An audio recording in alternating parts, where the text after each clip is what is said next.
Para a segunda parte.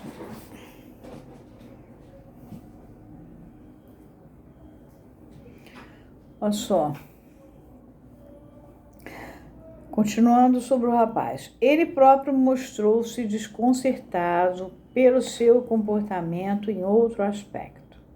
Após a morte do pai, as posses deixadas foram divididas entre ele e sua mãe. A mãe administrava a propriedade, como ele próprio admitiu, atendia às reivindicações pecuniárias do filho de modo irrepreensível e liberal. Ou seja, o dinheiro que ele queria era liberado para ele. Pelo visto, nenhum dos dois sabia muito bem administrar dinheiro. Mesmo assim, toda e qualquer conversa sobre assuntos de dinheiro entre os dois costumava acabar com as mais violentas reprimendas de sua parte, alegando que ela não o amava, que estava querendo economizar às suas custas e que provavelmente preferiria vê-lo morto a ter que deixá-lo assumir todo o controle sobre o dinheiro.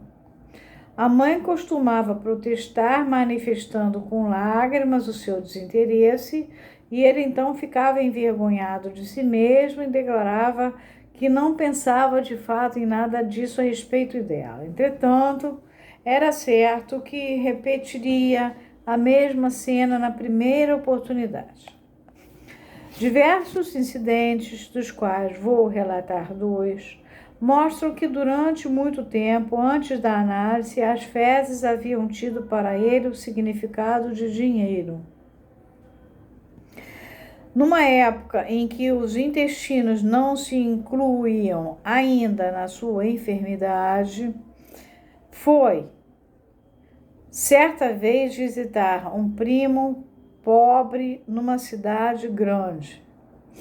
Ao deixá-lo, censurou-se de si mesmo por não dar apoio financeiro a esse parente e imediatamente depois sentiu que foi agora entre aspas, porque é o texto do paciente, talvez a mais urgente necessidade de aliviar os intestinos que já experimentara na sua vida.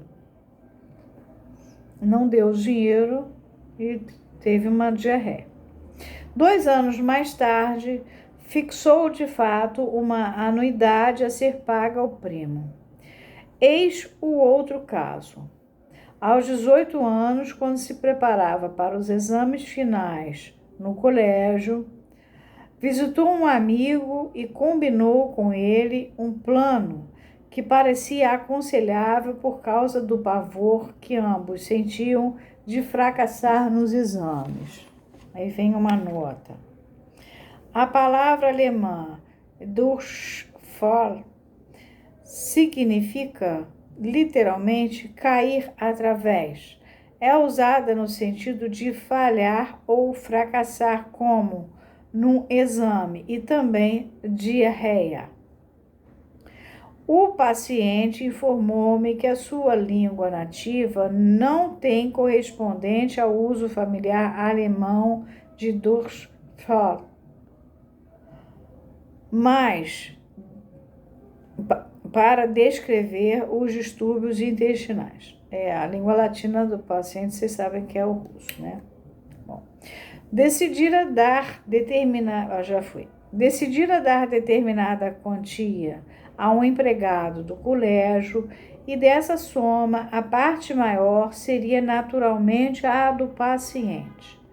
No caminho para casa, pensava consigo que daria de bom grado ainda mais, só para ter certeza de que passaria, para estar seguro de que nada lhe aconteceria no exame, mas antes que tivesse atingido a porta da sua própria casa, aconteceu-lhe realmente um acidente de outra natureza. Essa expressão tem o mesmo significado na língua nativa do paciente. O idioma alemão refere-se eufemisticamente, que é uma palavra muito bonitinha, aos processos excretivos.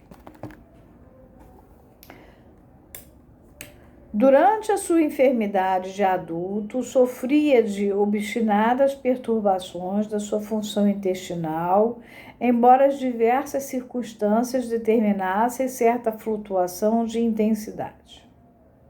Quando iniciou o tratamento comigo, acostumara-se aos enemas.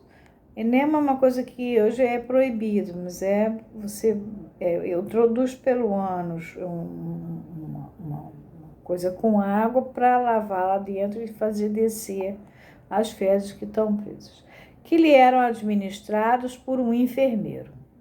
Numa determinada época, as evacuações espontâneas não ocorriam durante meses, a não ser que interviesse uma excitação súbita por algum motivo particular, em razão da qual a atividade normal dos intestinos era restabelecida por alguns dias. O tema principal das suas queixas era que, para ele, o mundo estava oculto por um véu, ou que ele estava separado do mundo por um véu. Esse véu só era rompido numa única ocasião, travessão, quando, depois de um enema, o conteúdo dos intestinos deixava o canal intestinal. Então, sentia-se bem normal outra vez. Nota. O efeito era o mesmo, quer o enema lhe fosse administrado por outrem, ou ele próprio o fizesse. Quanto a esse sintoma de desrealização, conferir o artigo de Freud, A Disturbance of Memory on the Acropolis. É do Freud, é a história do Freud. 1930. Aqui, acho que é 30, tá falhada a letra. Da Standard Edition.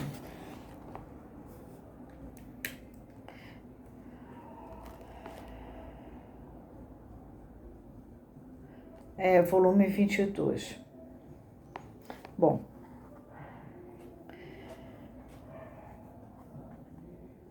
O colega que recomendei ao paciente para um diagnóstico sobre a sua condição intestinal foi perspicaz o bastante para explicá-la como funcional ou mesmo psiquicamente determinada e abster-se de qualquer tratamento médico ativo. Ademais, nenhum tratamento desses, nenhuma dieta, teriam qualquer utilidade. Durante os anos de tratamento analítico, não houve evacuação intestinal espontânea, além das influências repentinas que mencionei. O paciente deixou-se convencer de que, se o órgão intratável recebesse tratamento mais intensivo, as coisas só ficariam piores e contentava-se em provocar uma evacuação 1 ou 2 vezes por semana por meio de um enema ou de um purgativo, um purgante. Ao expor essas perturbações intestinais, dei mais espaço à enfermidade posterior do paciente do que havia planejado para este trabalho, o qual diz respeito à sua neurose infantil. Filo assim por 2 motivos. Primeiro, porque os sintomas intestinais foram, com efeito, trazidos da neurose infantil com poucas alterações. E segundo, porque desempenharam um papel decisivo na conclusão do tratamento. Bom, na clínica, a gente observa pessoas relatando que, por exemplo, só conseguem evacuar depois de terem entrado no escritório, homens, geralmente, né? Obsessivos, ricos, ou pelo menos aqueles que administram o próprio dinheiro. Eles têm que ter um ritual matinal, e aí eles administram o dinheiro, e aí, enfim, eles evacuam. Tem uma relação inteiramente grande com a questão de evacuar. Se a bolsa sobe ou desce, se o dólar sobe ou desce, dependendo do tipo de aplicação, isso pode dar tanto uma diarreia quanto uma constipação. Isso é visível na clínica. Apenas a gente hoje não Isso entra como parte da associação e a gente já sabe que é assim. Freud estava fazendo pesquisa. Mas só não sei que para ele faça muito sentido ele trabalhar isso vai de si aos poucos voltando. A estrutura vai se manter a mesma, mas ele próprio vai sanando essa circunstância e administrando os esfíncteres dele, o dinheiro dele, e não confundindo as estações. Mas isso é hoje que nós trabalhamos com uma outra maneira mais leve, muito mais leve de trabalhar, né?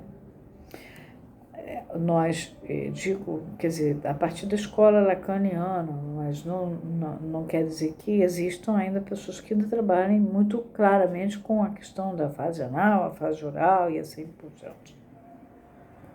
Vou parar pelo tempo também.